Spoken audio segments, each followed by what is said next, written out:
Hi there, it's Sam from poodles.co.uk. Thank you very much for joining me today. Today's project is this one. It's a little birdhouse, and I don't know if you can see through the vellum there, you possibly can't see it, but through the vellum there are some silver foil chocolates. They are so cute, but I've done bird boxes before where they've got holes, but I've not put a bird on the front, and we've got this beautiful Freezer bird and bird ballad paper, so I kind of thought, let's do it. Now, the first thing I want to do is stamp my bird because I want it fully dry, because I have possibly just re-inked my memento and I need it really, really, really dry before I start colouring it with blends. So I'm going to do that bit first and then just pop it off to one side. Okay.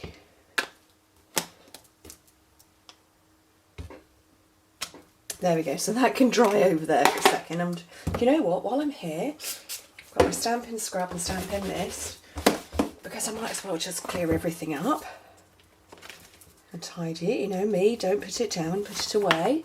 You'll have to forgive the fact that I've had a cold for well over a week now. It's not pretty. And yeah, it's not been nice. Okay, so I do sound quite like I've got a really deep voice. Not good. Okay, so my piece of paper is 6 by 8.5 inches, 15 by 21.5 centimetres. Super easy. On the long side, score it. I did turn that around, didn't I? Score it every 2 inches at 2, 4, 6 and 8. Or if you work in imperial, no, in metric even, 5, 10, 15 and 20. And then turn it to the side, score it at 2 inches and 4 inches, which is 5 and 10, then turn the paper over and score it at 5.5 inches, which is 13.5 centimetres. And that's how we're going to get this nice close at the top. Okay, I am literally perched on the edge of my chair. Would you believe me if I told you there's a cat on my chair and I don't want to move her? How ridiculous is that? I am sure I am not alone in... Oh, the cat's there, I don't want to move her. I'm not alone, am I? But it's Sorrel. It's usually Berry who appears in my videos. But Sorrel has brought herself up here and she's gone to sleep on my chair. And I don't want to move her. She looks so peaceful. I also don't want to move her because she'll appear in my video. Okay, so I'm just burnishing my score lines. And this was the original paper. It crossed my mind to use the same paper, and then I thought, no, I'll go with the same colour, but not the same pattern. Okay, so that's all burnished. And so we've got this thin part at the top, and we're going to work down at the bottom. Ooh. So let's trim a little bit off there, and then take out the little rectangle. And then cut straight down these parts.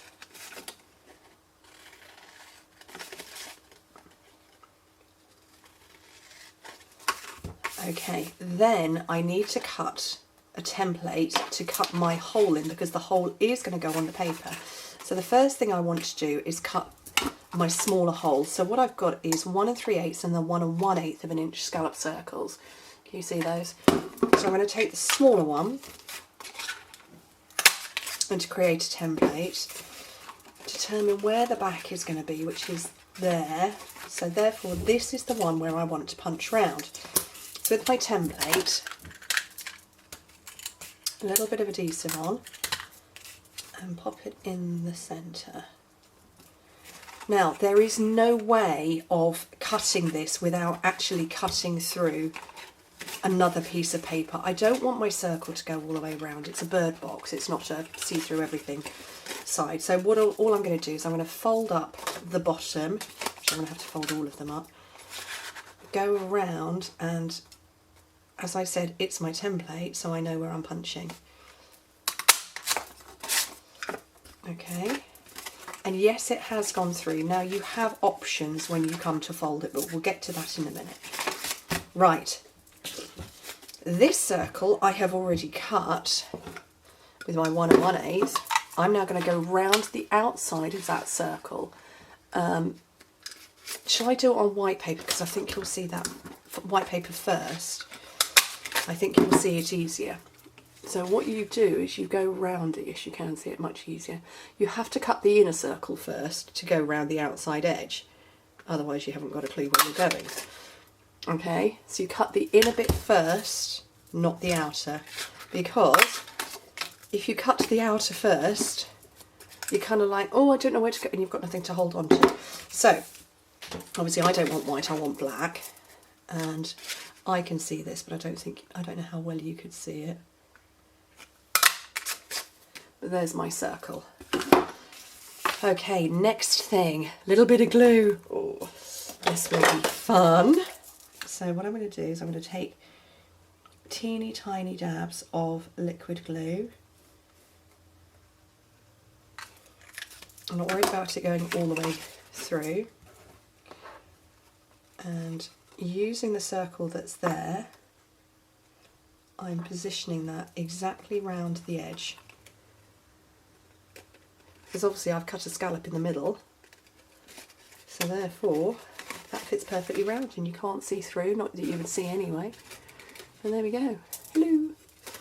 Okay, then a little piece of vellum. So because the box is 2 by 2 inches, 5 by 5 centimetres, my vellum is a little bit smaller. It's 1 3/4 by 1 3/4, so it's 4.5 by 4.5 centimetres. And what I'm going to do is I'm going to get my mini glue dots. What I can't find the end, there it is. And I'm going to put one in each corner.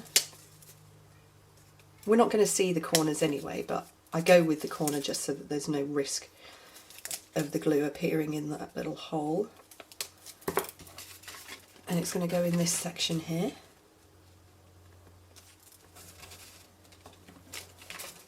And that's my window that you can see there. Now you could do that with, you can see like the shadow of my finger, you could do that with acetate. I've done this style of box many times before with acetate.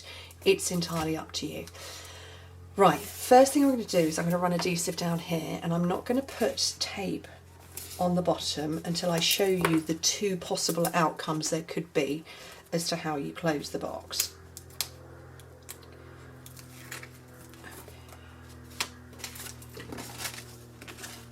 So that's the box, and this is the front.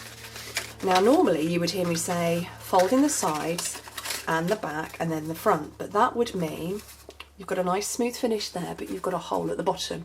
If you're not bothered by that, then do it in the normal way. I didn't with this one. I wanted to get that bit hidden. So what I did was I folded in the front, 2 sides, and then that bit, which is what gave me this finish. Now, I'm not overly bothered either way. It's the bottom of the box. It's kind of a your call thing. So we'll do it differently this time. I need some glue. Oh look, we'll just use this one for now.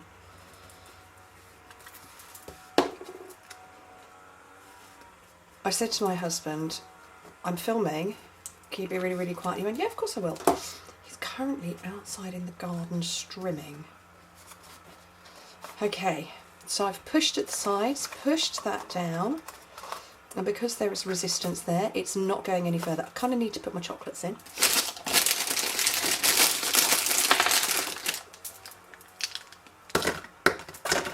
You can get loads in there.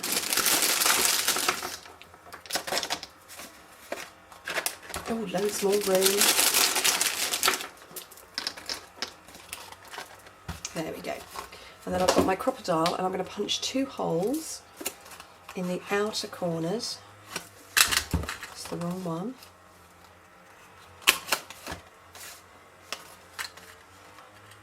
And that one. And my lovely ribbon. This is from the Magnolia Lane suite, and I don't remember what it's called, but you get this one and Old Olive ribbon. So I'm going to come from the front. I can't believe he's strimming. I have got dual aspect windows in my office. My office goes all the way from the front to the back of the house. So I have a window right in front of me. I also have one over the garden. And that's where he is.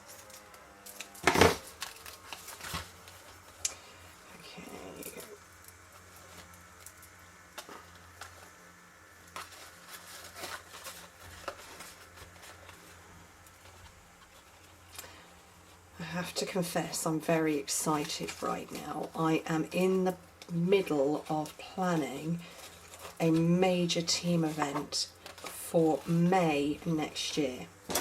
Now, we do a big team event every year anyway, so we've got one coming up in September. Anybody who's in my team or joins my team can come along to the September one, and obviously the May one as well.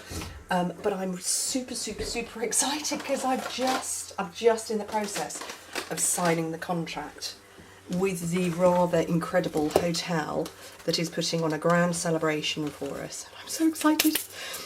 Okay, right, so I've got crumb cake here for the wings, and I've got my 2 petal pinks for the body. So I'm going to come in with the body first. And I'm going to do... Okay, he's just broken the strimmer. And I'm just doing a bit of the face. Not all of the face, just a bit of it. Come in with my darker one.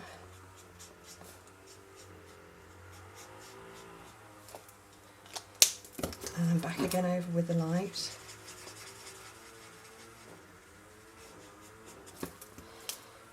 And then I'm going to start with the crumb cake with the pale from the tail upwards.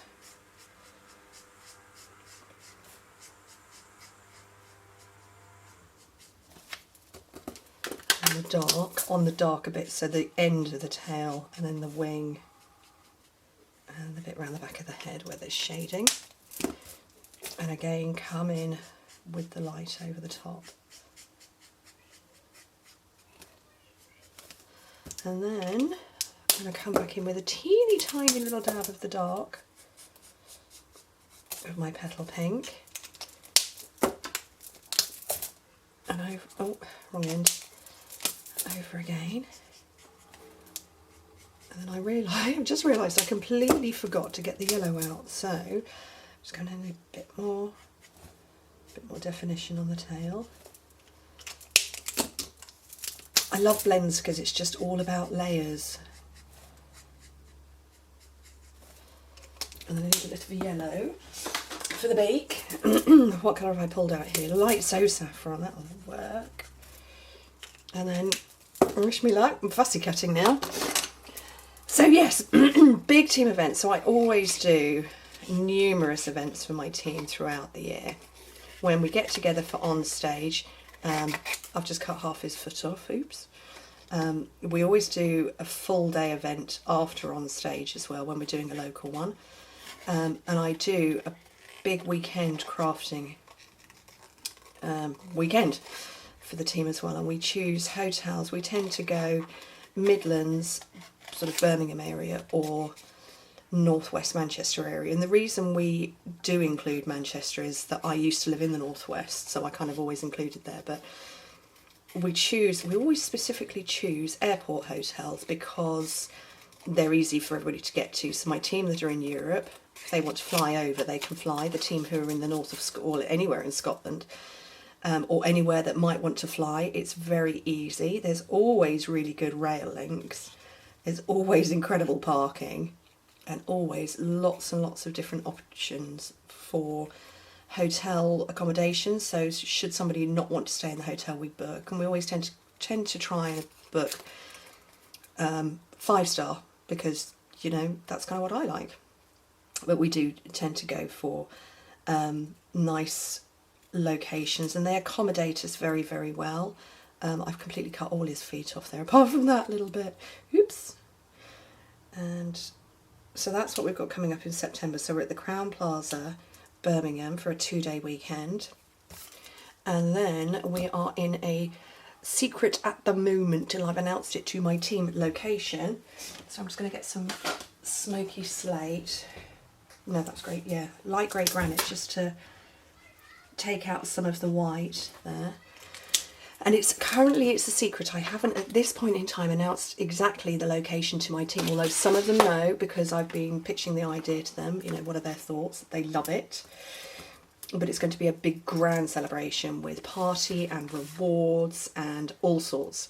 So I'm very excited. So I've just paid my deposit. Ooh, that was a lot of money, but I paid it. Anyway, if you want to join my team and get to come along to something like that, please do let me know. We always have an awful lot of fun. And so our next event is the middle of September, so there's still time to join my team and to book onto it. But obviously I'll show you some of the things that we've made as well. And this is nothing to do with my team at all, but literally I've just paid the deposit. I'm excited beyond anything. It is in the most incredible location that I've found and secured, and I'm so excited. So yeah, anyway, thank you ever so much for joining me. Aren't they adorable? Hope to speak to you very soon. Bye.